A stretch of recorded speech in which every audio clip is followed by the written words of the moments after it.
Attention Oak Park residents. This is now my 5th time updating you on matters related to the flood disaster. Your patience and understanding is greatly appreciated, and we know how difficult the fallout from this natural disaster has been for all of you. At this time, we have made some significant progress towards cleaning up the mess. Once we have cleaned up this mess, we'll be focusing on making sure all of our citizens get their proper place in line to receive financial assistance if there's some to come. At this time, I'm asking that you please make sure you are not coming into direct contact with contaminated furniture and that your homes are properly taken care of. For more information on proper cleaning, you can visit the Oakland County Health Department's website or come into City Hall to get an information packet.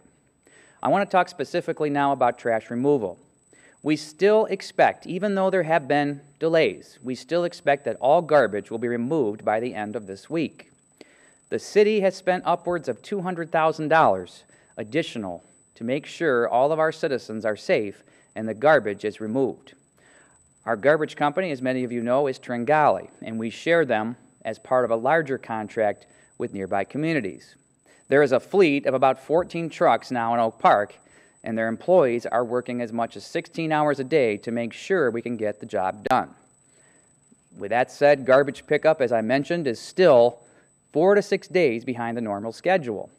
And I would also say at this point that we would like you not to put out your regular garbage pickup after you've had this initial pickup, because we know that that'll already be a week behind, because as soon as they leave Oak Park, they're going to head to Hazel Park. So in light of all of that, please make sure all long boards are cut into no more than 4-foot pieces. Our garbage company, Tringali, is letting us know that larger pieces are only delaying the process and the schedule even more. The better stacked and bundled, the easier it will be to remove items at the curb. And as I've said before, the city will not be ticketing for items stored at the curb all of this week.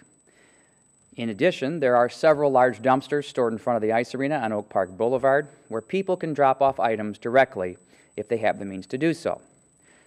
I wanted to take this opportunity now to talk about financial assistance.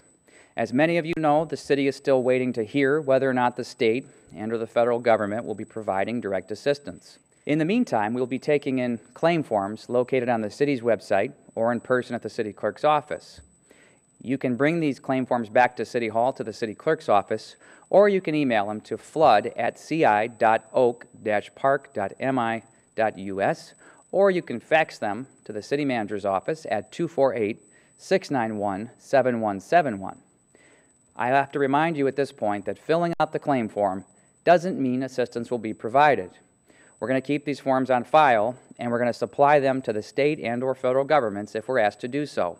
If we are asked to do so, you can bet that we're going to make every case to make sure that you receive assistance. Now, many of us know there are citizens in our community that are in some dire straits.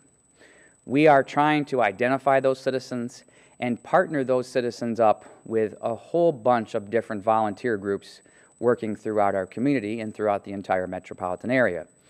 The Red Cross of Southeastern Michigan has provided many volunteers and cleanup packets, as you know, and they will continue to do so. If you are aware of any of these residents, please take an opportunity to let the city know as soon as possible.